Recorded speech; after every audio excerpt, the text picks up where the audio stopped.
Welcome to the July 21st, 2020 meeting.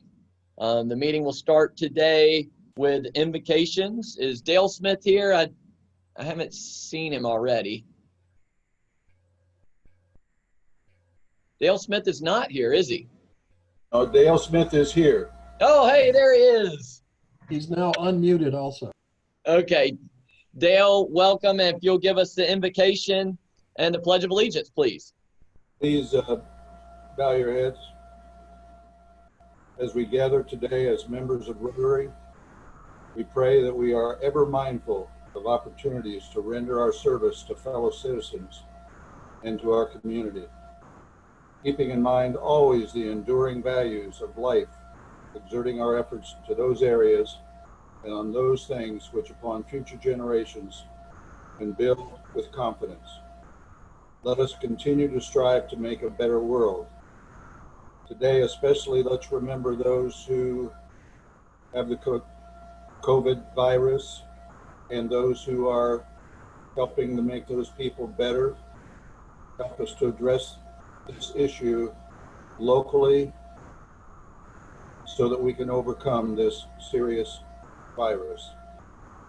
Amen. Amen. I pledge Allegiance to the flag of the United States of America and to the republic which it stands, one nation under God, indivisible, with liberty and justice for all. All right. Thanks for. Robby, you need to unmute yourself. All right. Thanks, Dale, for the invocation. Health and happiness will be Steve Yates today. Hey, everybody. Hope everybody can hear me and that everybody's doing well as things are going. Our birthdays coming up this week are John Pop on the 26th, Mr. Neil Roberts also on the 26th, David Morrison on the 27th, and then on the 27th, Don Atkins will be celebrating his 75th birthday. Everybody needs between John Pop, Neil Roberts, and Don Atkins. The average age is pretty in the high 70s. So thank David Morrison for bringing that crowd down. All right, on the health side of things, Charles and Betty Brown are having some tough medical times, and they just ask that we keep them in our thoughts and prayers. Just seems like it's one thing after another. I did email back and forth with Reed Murkison about his dad, John, our badge number 1, and he has gone home. We reported last week, the hospital, the doctors felt like Mr. Murkison's best chance of recovery would be to be at his home around people that he knew and recognized and loved. And Reed said that he is making progress, but recovery will take time and prayers will be appreciated. On the good news side, I wanted to remind you about Ann's Rotary team for the Alzheimer's Walk on November 7th. So please, as she said, reach out to her and get in touch and she'll give you all the details. On Sunday's paper, I hope everybody got a chance to see it, that David Grandy, I remember David, joined Highland Roofing as their sales and marketing manager. And if you ever want to be humbled, look up that article in the paper and read about all that David is involved in. So proud to be a Rotarian with you, David. Glad to have you on our team. Joe and Jean Rogers, they just moved again. Joe is 93 years old and they just had their 33rd move to another home in Landfall in Pembroke Villas, which I found out they moved from 1702 to 1712. Not sure what's up with that, but anyway. Ann Coffey, congratulations to Ann. She is now a brand new grandmother as of Saturday. She has a little baby girl granddaughter, Ophelia, up in New York, and she hopes that she has the opportunity to see her in September. All right, now a couple of thoughts. I read this about a customer. He said, I tried having my mother's phone disconnected, but the customer service rep told me that since the account was in my dad's name, he'd have to be the one to put in the request. fact that he had been dead for 40 years did not seem to make a difference. So I asked the lady, I said, I have a solution to this problem. What if I just stop paying the bill? And she said, well, you can do that, but it's going to ruin his credit. I want you to start turning on the non-mute thing. All right, one more. Since the coronavirus outbreak, and I actually have a 47-year-old son. It's not him, but my 47-year-old son has been washing his hands religiously. In fact, he said, I've been washing my hands so much, I found all the answers to an old 8th grade math quiz. That's it. Y'all have a blessed day. Take care, and thank you for supporting Health and Happiness. All right, Steve, thanks a lot. I think this is a good time to talk about Zoom a little bit. We are trying to use these Zoom meetings to find out who's coming to our meetings and keep up with everything. I think that Cleve will be able to, or Cleve or Larry as the host of this meeting, will be able to look at all our names and get a list printout.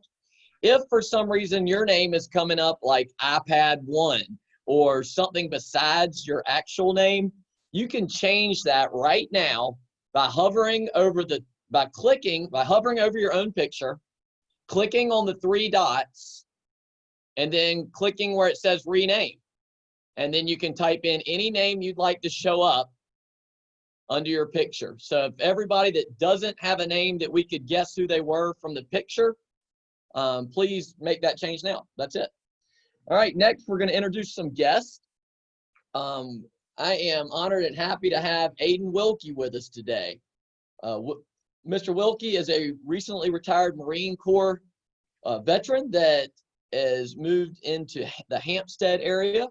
And if you will unmute yourself and say hello, you'll come up on everybody's screen. Yes, sir. Good afternoon. Thank you for this opportunity.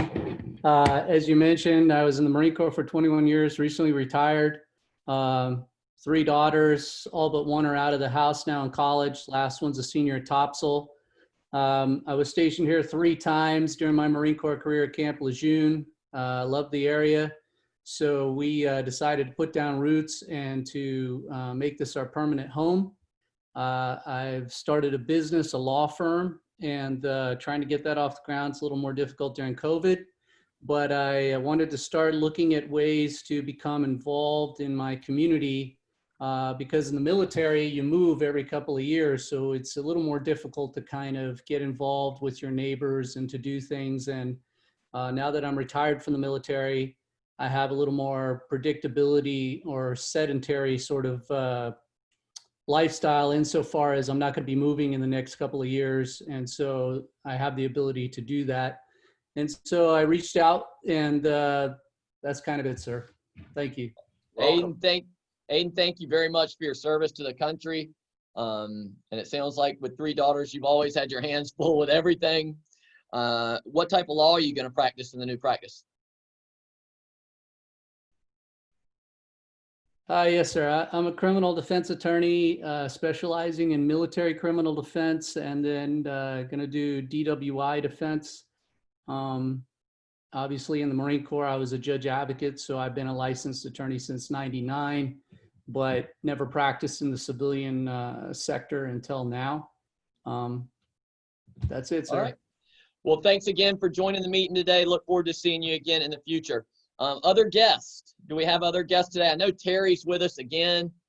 And Terry, thanks for being here. Are there any other guests or visiting Rotarians?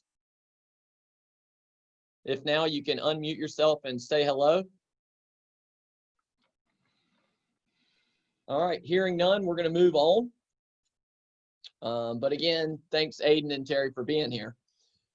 I've got a few announcements we'll get through quickly.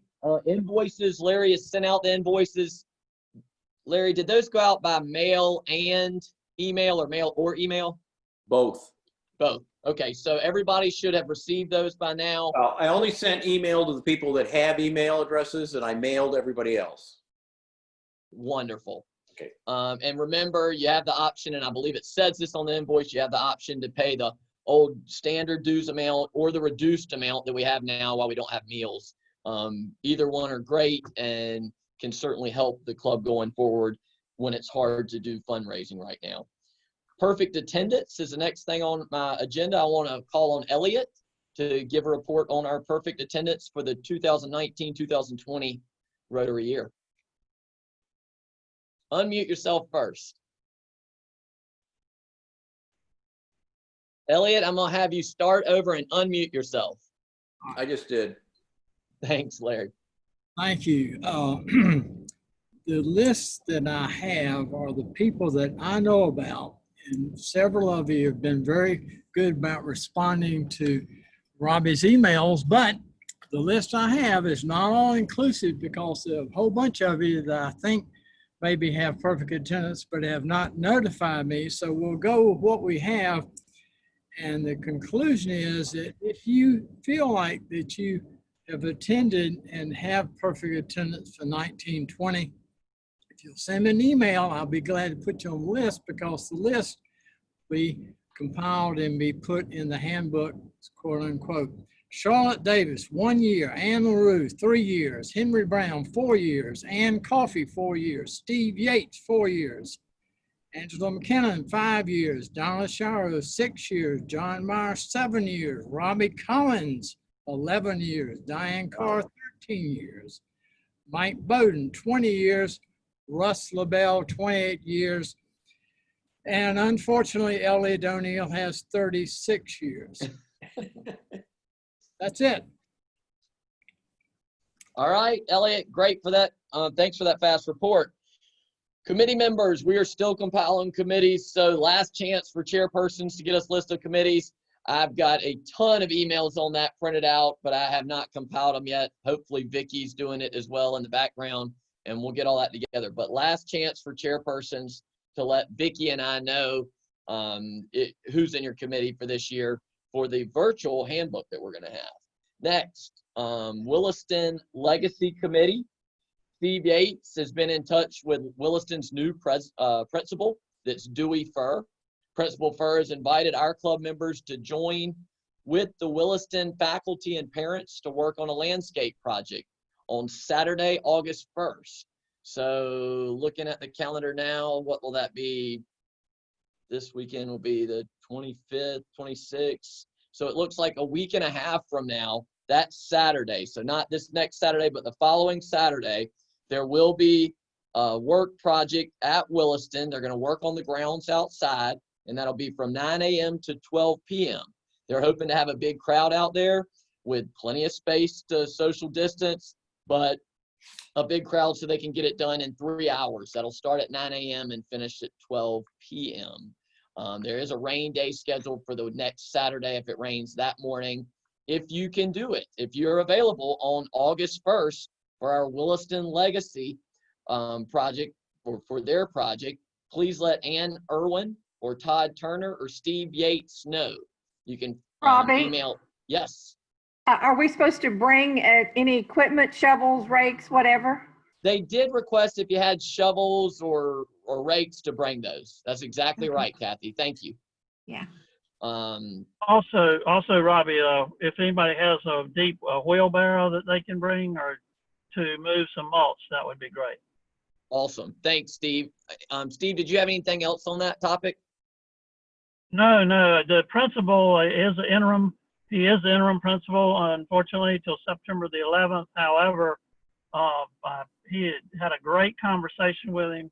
He is all excited about Rotary. He got a ton of information from the existing employees about our club and what it's meant to have a relationship with us. He's very positive. My hope is that his interimship lasts longer than what they have scheduled, but there is a search committee working. So, but he's very, very upbeat and looking forward to having us involved. Thank you. Thanks, Steve. All right, Wilmington Club handbooks. I feel like a broken record here, but for cost-saving purposes this year, the board last night decided to have this year's handbooks in a digital format. I've seen what Larry has created and put together, and it looks just like what we had last year in an actual hardcover, not hardcover, but in a physical handbook that we've had for years. We're only taking off this year for now. I want everybody to try and get adjusted to using DAC-DB.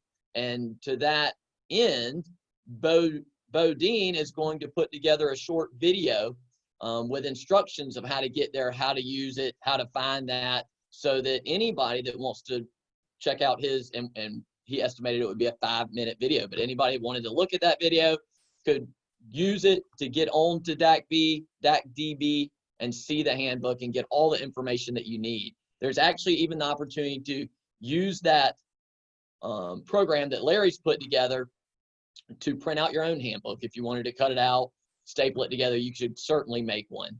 Larry, do you have anything to add on that subject? No, it won't have the committees in it, and it won't have all the other stuff. It'll just be the directory of members, but everything else is online. And when Bo and I put that video together, we'll make sure all those subjects are covered. How to look up the committees, etc. Okay, great. So using DAC-DB, you'll be able to find the committees, you'll be able to find the contact information for all the members, including pictures, all of that'll be there. Correct. All right, wonderful. Next item, grants. We had a meeting for the board last night and we dealt with grants, and Ernie helped us out. His committee put together a great assessment of the grants that were available, and 5 grants were approved. Now these grants will go to the district. So we'll actually submit these grants to the district, and the district will approve some group of them, but the order that we're going to send them out are Access for Wilmington activity buckets, Literacy Committee for 3rd grade school books, Nourish NC for a floor scrubber that they needed, Pause for People, Wyatt Agility Field, and Salvation Army for rent and utility assistance. So those were the grants that were approved through our board and will be sent off to the district for approval at the next level. So congratulations to all those groups that put those great grants together. And thanks a lot for Ernie's committee for approving them and getting the recommendations so we could get them approved. All right, that's all the announcements I have. We're gonna move on to our speaker. Shannon, are you introducing our speaker today? I am. We'll take it away. Thank you. Thank you, President. Good afternoon, fellow Rotarians. My name is Shannon Sandlin, and I'm beyond delighted to bring to you our esteemed speaker for this week's meeting. Hold on to your webcams, because you are all in for a treat. So, as many of you know, Thalian Hall, which also shares our home here at City Hall, has been the hallmark for a lot of our arts, history, you name it. So since 1858, I can only imagine if those walls could talk. And thankfully, we'll have somebody that's going to be able to help translate a little bit for us. I want to begin our conversation today with an amazing quote from Tyrone Power while performing in Wilmington in 1958 during Thalian Hall's centennial year. I think there are 3 great theaters in the world: the Dronningham Theatre in Stockholm, the Theatre Royal in Bristol, England, and Thalian Hall in Wilmington, North Carolina. So if you can imagine how precious this jewel box of a theater is. And since moving here from New York City, I have to tell you, I have much deep love for Thalian Hall, its beauty, its diverse programming, from hearing about boxing matches back in the day to hosting the Jewish Film Festival, to Hal Holbrook, to Roseanne Cash, you name it. It's quite iconic. And we should all be very grateful for such a special gem in our city. And just as iconic as the theater is, Tony Rivenbark has been the executive and artistic director for Thalian Hall for now 41 years.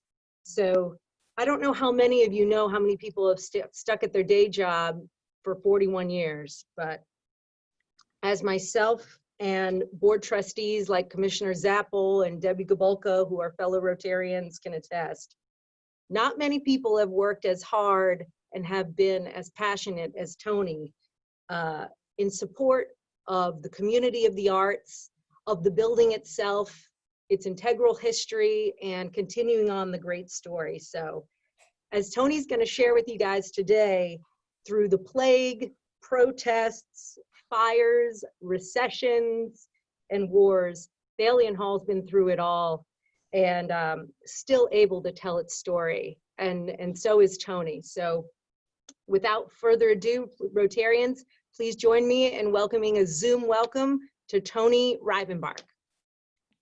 Well, thank you, Shannon. I really appreciate that. Am I unmuted? Whatever, are you hearing me? Yes. Great, great. Well, it's always a pleasure to speak to a Rotary Club. My father was a lifelong Rotarian, and it was always my job to do whatever program there was when it was his turn to do programs. So I've done everything from dress in a mop and play a guitar, or to come in and talk about Thalian Hall, or a trip to Cuba, whatever it was. I've done many a program. So I have a great fondness for all Rotarians. I even once took him to a Rotary meeting in France. We were in Lyon, and we went to a Rotary meeting, and the gentleman next to me spoke English, but my father spoke North Carolinian, so I had to translate what the Frenchman said, but we had a great time. So thank you for having me. Well, behind me is Thalian Hall. This is not a blue screen, it's actually the theater. And it is 162 years old. I am standing right about where the stage was of the original theater that stood here, built in 1806. And by 1853, the city was deciding to acquire this property to build a city hall, and ended up doing a city hall and a theater on this building, which opened in 1858. It's been basically in continuous operation, though it has been closed for renovation and work, which has been frequent. As a matter of fact, we may hear people in the attic because a new heating and air system has been and being installed for the past 6 months. So yesterday we had no air, today we do, but it's quite an undertaking to do this heating and air. And one of the issues we were looking at is a small kind of dormer that's got to be on the back of the building on the roof. And there was some concern from a historical basis. But we showed the fact that when the theater opened in 1858, there was a comment in the newspaper that the ventilators on the roof of the building were rather unattractive. So it's nothing new. Technology is constantly being reinstituted in this building. Behind me, you see the two balconies. They're essentially as the theater, as the balconies were in 1858. And above is the grand chandelier Alice, which was installed in 2010 and is based on an 1871 chandelier that was installed by John T. Ford, the builder of Ford's Theater in Washington. He had the lease on this theater from 1867 to 1871. And he had a number of artists under his management, including Buffalo Bill Cody, who did a performance on this stage. Now, this has been a tough time for us. Being in the theater business is about the worst business you could be in this particular period of the Rona, as the Australian surfers call it. Well, since the Rona, we've clearly been closed. And we work every day, the administrative staff and the tech staff, trying to get the theater open for an audience that doesn't seem to ever get here. But I have put pictures of people on the seats so that when we come in here, it doesn't look so empty.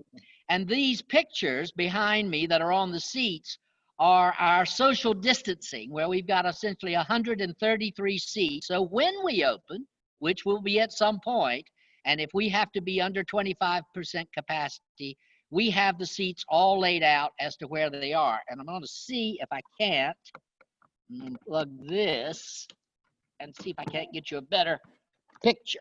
So there you see the seats of the theater, and you see the social distancing, and they are in groups of singles, pairs, threes, and groups of 4. So saying a family unit is a group of 4. So here we have them, and then we have ribbons on the other seats and bows, which mean our Christmas presents to be opened later when we can seat the theater at full capacity. We will definitely be opening with a film, and the film is called Trip to Greece, since we can't travel as much as we would like. And we don't know when that's going to be, but that's going to be the first film, and it will be a Monday, Tuesday, Wednesday, twice a day. That much I can promise you, that's how we're going to open. But then we have a number of things in the works.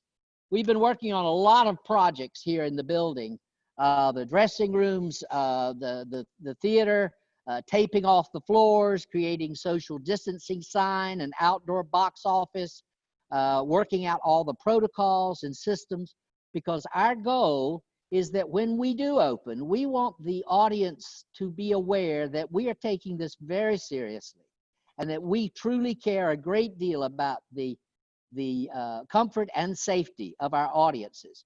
And we want them to feel like this is a safe haven and this is a place that you can come. It's making money is not so important at the beginning. The main thing is to recreate a sense of trust in the community, so that when they come to this theater, they know that we look out for them and they will tell their friends, and then we will gradually build the operation back up. Because I'm telling you right now, we're hemorrhaging every month, but we're still hanging in there. And thank goodness we're getting a lot of support from the community. And if you feel inclined, we certainly would be glad to have your support. Now, I'm going to show you a couple of projects we're working on. Let's see what time it is. Yes. So one is behind me on the stage, on the floor, you see the massive Dorothy Gillespie color fall. This is the 100th anniversary of her birth. And across the city and many cities in the country are celebrating this extraordinary woman, artist who had a tremendous influence on the women's art movement across the United States. So we have taken this piece down, and now I'm going to the backstage. We're walking through the backstage of the theater, past the new diversity wall, which I will tell you about in a minute, and we're coming out to the lobby. And here you see us in front of where the Gillespie was. So there you go.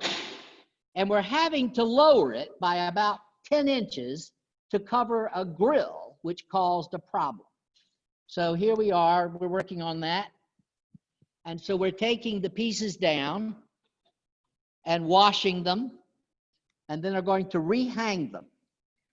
Then another project we've been working on is the diversity wall. We are creative people, and unfortunately we can't do any creations on the stage because we're closed.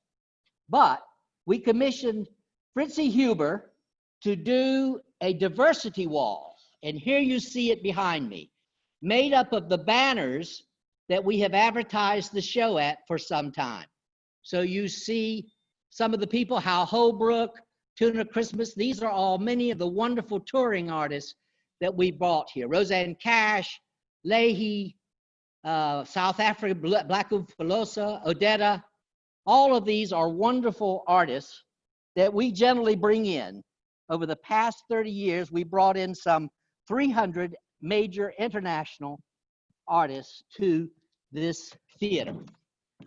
I wish I could spend about 10 hours with you and tell you all that I have accumulated over the years about this building, particularly right now where we have such an interesting drama going on around the sides of the building. And this building played an enormous part in the 1898 coup d'etat and all the way back through the Civil War. So earth-shaking events have happened all around us all the time. There's a great stories here, and I hope to do a piece on that particular aspect at some point in the future.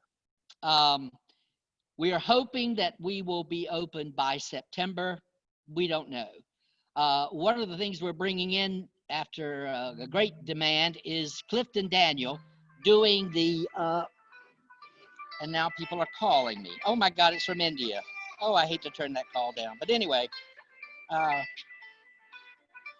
have to shut him off. I'm just not having any luck. Let's get this over here. So anyway, does anyone have any questions about this? I have to always be conscious of time because I can ramble on. And I would like to know if people would have specific questions for me. And if not, I'll go back to talking.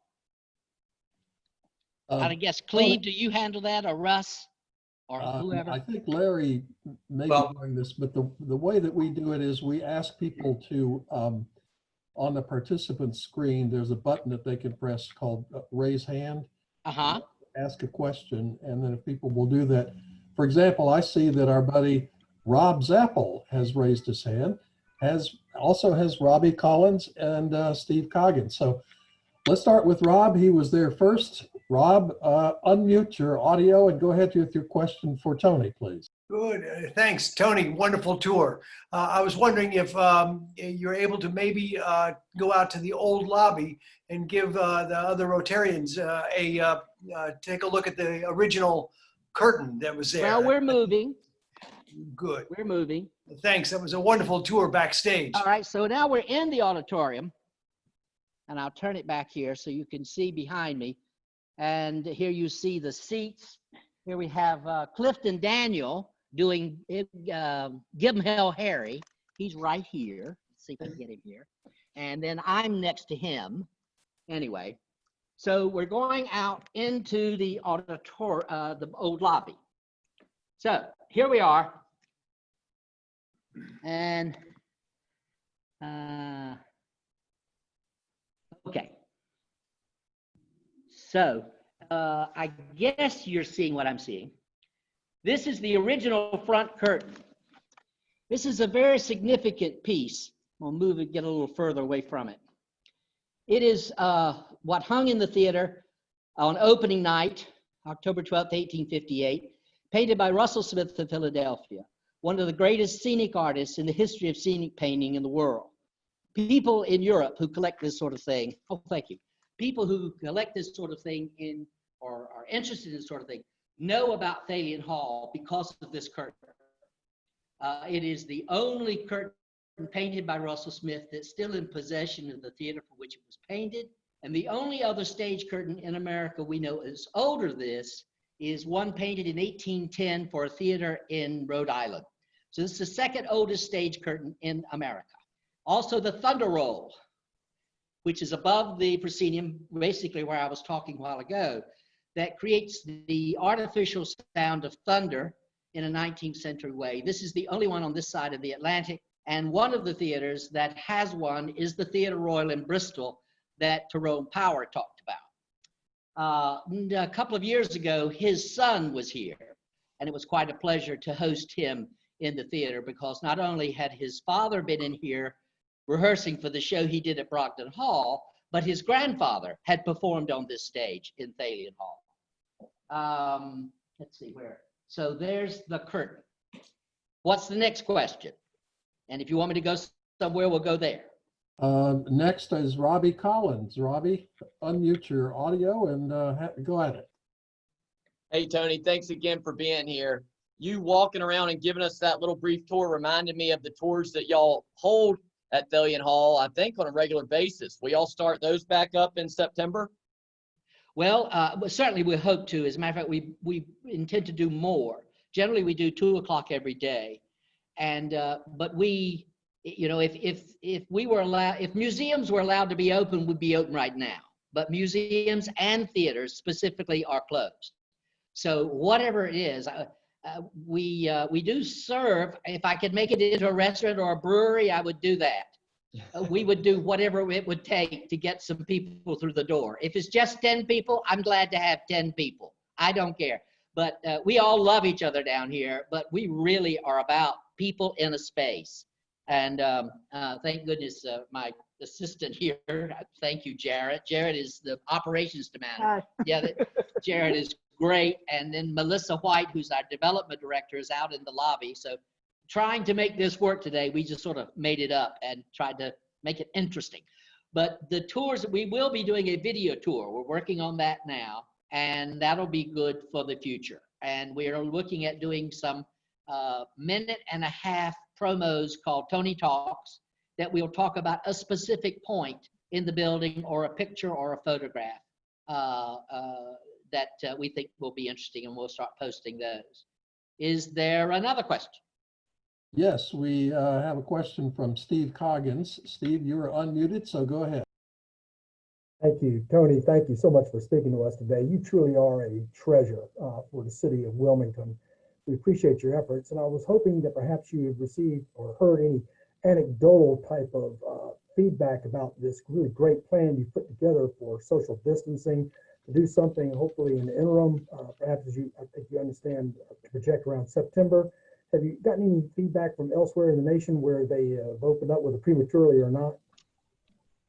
Well, as a matter of fact, the League of Historic, let's see, I'm gonna walk here. I'm gonna make a better background.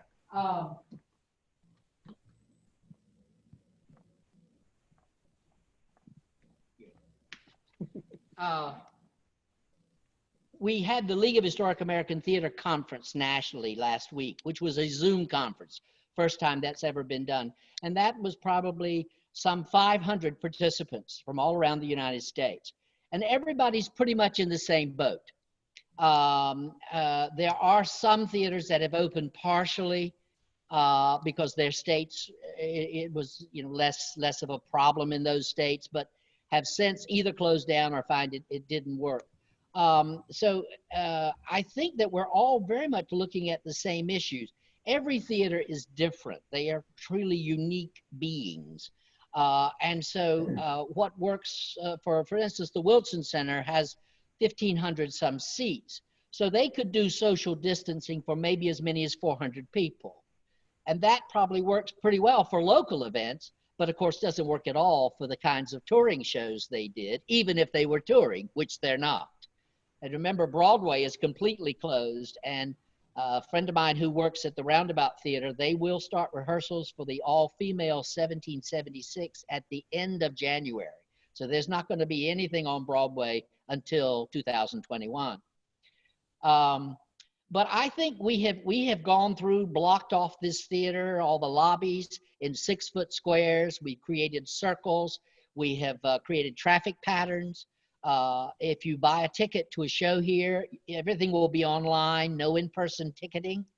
If you show up and you don't have a ticket, then you can call us. The box office will print a ticket, and then there will be a satellite box office on the front porch, and you can come without touching anybody or next to anyone, be able to take your paper ticket and come through.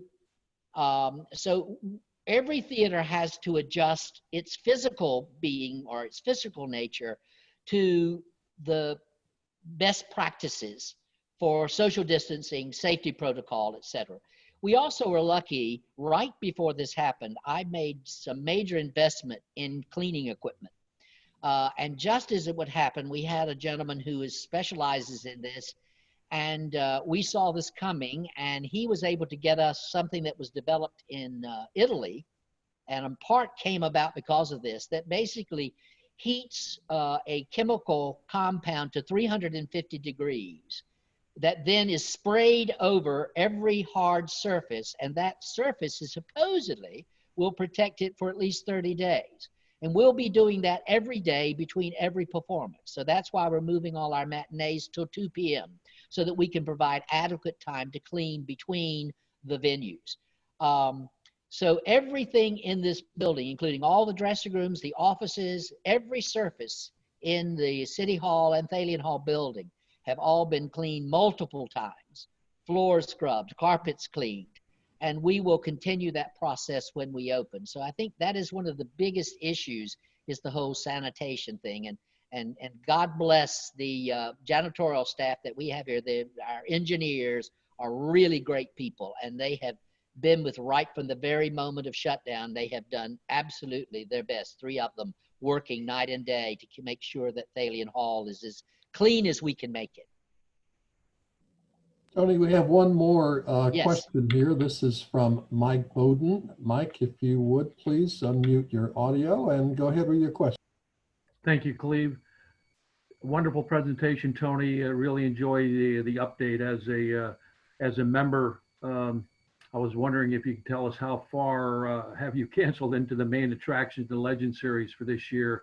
I was sure hoping to see the Capitol steps in October. Could use some political humor right about now. Well, yes. Well, you're in the know more than anyone else. But what has happened, we are unfortunately not going to be able to do the Capitol steps because basically the tour is breaking down. So it was to begin in August, and clearly that's not going to be happening. So that moves on into September. So we felt last week, as a matter of fact, that it was the better part of valor to go ahead and reschedule it. We think the Capitol steps will sell and be a great show no matter what, because, and no offense to Mr. Zappel, you know, there's always humor in politics and a certain amount of theatricality. So we certainly will still bring in the Capitol steps. And following that was the rumors of Fleetwood Mac. So we felt we might as well go ahead and pull both those shows so that we could reschedule them. Therefore, there's no risk, no fault. We haven't lost any money. We will open with the Bluegrass Bash definitely in November. And we're working on a reggae jam. Both will be local bands, local groups, but that makes it easier because if something happens and we can't open, then we can reschedule that easier. So our first touring event will be in December. And then we have the Raleigh Ringers coming in from Raleigh for Christmas. And then the rest of our shows are all intact at this time through next year. But we have not made the public announcement about Capitol Steps. People with tickets will be being contacted directly by the box office for that soon. And we're hoping to have a date when the reschedule is so that will provide you an opportunity to hold on to your seats at a later date. So we won't be calling the customers until we have a new date, hopefully. And your New Year's Eve gala is an important fundraiser for you. I'm sure you're going to have to reconfigure that in some fashion. It is, and we are in discussions about that. The scale of the show matters, and also the cost of royalties, etc. We've done that with two different theater companies over the year, Opera House and Cape Fear Theater.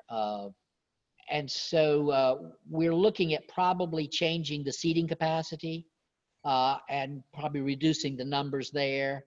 We're still working on that concept, but at this moment, we're still planning to go through with it, but it will certainly be a slightly different way than we've done it in the past. We have to take consideration that we're in a somewhat different time.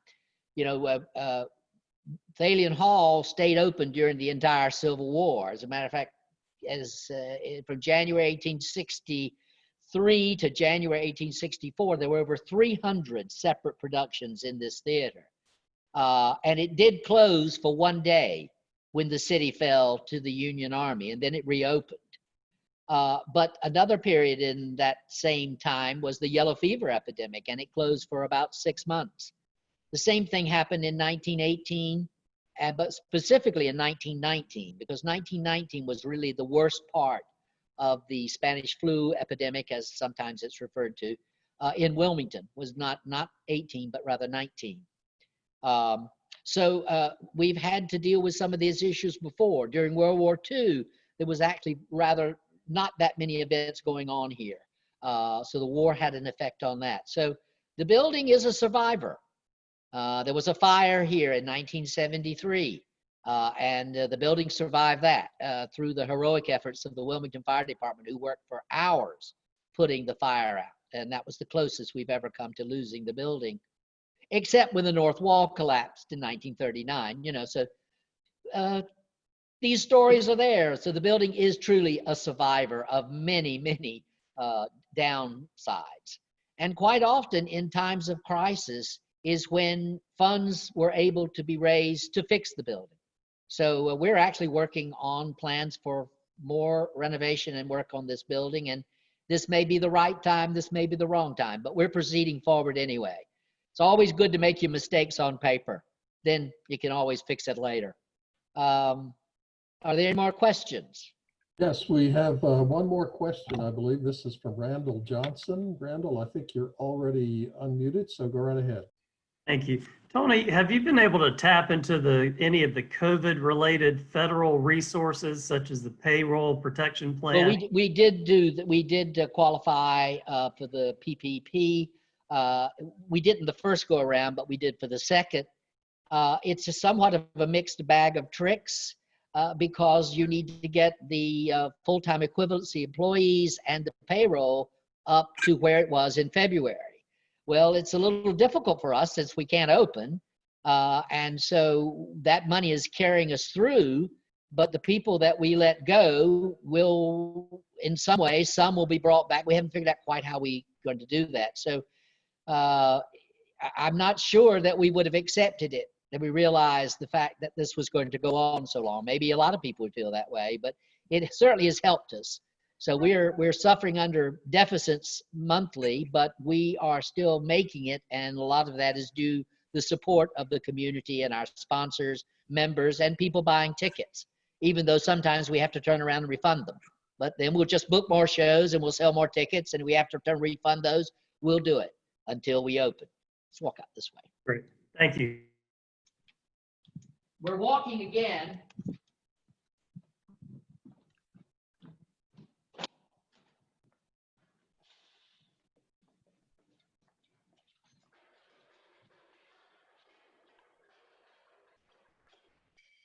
So, are there any more questions?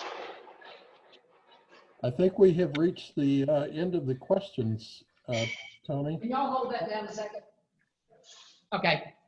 I would just like to make a comment myself. I've been sort of honchoing a lot of these Zoom discussions since we started doing this, and there's always the sense that people have had is, you know, can this really take the place of an in-person meeting? And I would argue that this is one of the most interesting meetings I've ever seen, because we've never had the kind of walking tour that you've been able to do. And you and your staff have put together a really brilliant program today that takes full advantage of Zoom in a way in which none of our other programs have. So I want to thank you. And well, you know, what can you say? We're theater people. We make it up. We must go on. Well, then I will this last, let's see, yeah. Behind me is a large blow-up picture. We'll end it with that, since we're talking about 1919. This was taken in 1921, and it was the first national celebration of the armistice signing of 1919. And all across the country on Saturday, November 11th, 1921, were a series of events celebrating the signing of the armistice. And so this is a crowd of people gathered out front of the building. At one time, we thought that it was when President Taft spoke out front, but we couldn't date it. So we got someone who knew cars, and there's a Oldsmobile in there that has rounded windows. And we found out the rounded windows in that Oldsmobile were not there in 1909. That style had not invented. So we knew the picture was later. And then eventually we did find in the Wilmington Star-News the armistice celebration. So this is a big picture that you come in to see. There's one on the opposite side that Louis T. Moore took of the building coming from north. And then there's another picture around the corner that is the building as it appeared in the 1870s when it was basically painted brown. And then we have a picture in the box office of a group of Boy Scouts walking down the street. And on the second floor, we have a big blow up of the old library. The second floor became the public library from 1906 to 1956. And that was called the lecture hall. One thing that will relate to the 1898 is that the city council never met in the second floor of this building. They met in what is now Sterling Cheatham's office, and that was known as the mayor's court. And that's where they met until 1940, when the building was renovated after the collapse of the North Wall. So in 1898, when the coup d'etat occurred on November 10th, part of the thing that happened is that there was a mob out front on the street with guns. So it was pretty easy to intimidate the alderman and the mayor at the time. If there's a mob out front, you could see them. I pointed this out one day to Sterling Cheatham, and I said, you know, it took place right outside of here. If you're sitting in City Hall, the ballroom on the second floor, you can't see the street. somebody was going to do a film using that space. And I said, well, they couldn't use it. And I said, well, it isn't right anyway, because it happened on the first floor. So I pointed that out to Sterling, and Sterling said, well, I'll bear that in mind in the future in case a mob out front. Of course, when I said that, now it doesn't seem so funny because we have things going on out front. But this building is a giant stage. Even the walls, when they first opened, were scored to look like blocks of stone and painted to look like brownstone. So not only is this a building of theater, it is a theatrical building. And at the turn of the century, when the white city of Chicago, the big World's Fair, the classical revival style came in, they just painted the building white and it was in style. So, you know, it continues to work. Any other questions out there? I think that's it for today. Thank you so much, Tony. We really appreciate all the work you've done and being our guest today. So, well, it's been my pleasure. Always glad to be at Rotary. Bye-bye. Tapping out. Tony, yes. Thanks again for your lifelong relationship with Rotary and sharing that tiny amount of the history. And we know Thalian Hall has so much history. Additionally, I think everybody agreed that we enjoyed your dynamic presentation, and it was something that we hadn't even considered before. And I think going forward, we'll look for that with our other speakers. So thanks for setting the bar this high in this presentation. Thank you. My daddy would be proud. Indeed he would. Thank you. All right. I didn't get a chance to mention, but Bo Dean and Larry, or Bo Dean has put together a mask project for our club. He has a really nice design of a mask. It looks like it'll be a couple of weeks maybe before we'll actually have them ready to deliver, but the price point is going to be $10. So keep that in mind. I believe Bo and Larry are going to work together to give us an opportunity to pay for those online. Larry, is that right? That's correct. Wonderful. So that's coming up in the future. Does anyone have anything for the benefit of the club? I just wanted to say great, interesting, informative program, but thank you to Ellen Solomon for her financial support for the Alzheimer's Walk, and Ann Coffey, I love your dog. Thanks, Ann. Anyone else?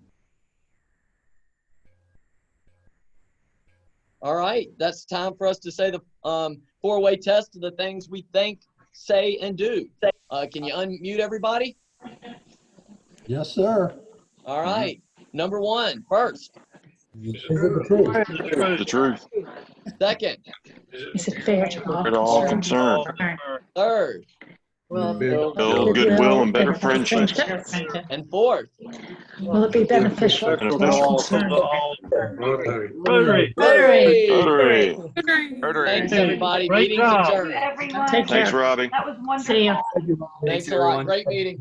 Great meeting. Robbie, by the way, she said 8 days, by the way. Okay, great. So 1 to 2 weeks, we'll have them ready to go. Yeah, and we can take orders right now because she said they'd be in 8 days, so I'm excited. Bo, do you want people to reach out to you by email? Yeah. So I was going to talk to Larry. If we can get together, I can go ahead and put up a flyer, get y'all to approve it, and we can go ahead and start taking orders, and we can just have people email me for whatever they want, and then Larry and I can work together on billing. Sounds good. I'll Thursday put you in afternoon. next week's weekly email, and I'll mention Okay. it again next week that we'll start taking orders if you don't get, if it doesn't happen this week. Yes, sir. Great. Awesome. Thanks, everybody. Thank you. Thank you. Great. Thank you. Bye. Larry, I'll call you. Great. Thank you. You're See y'all. amazing. Thank you, Larry.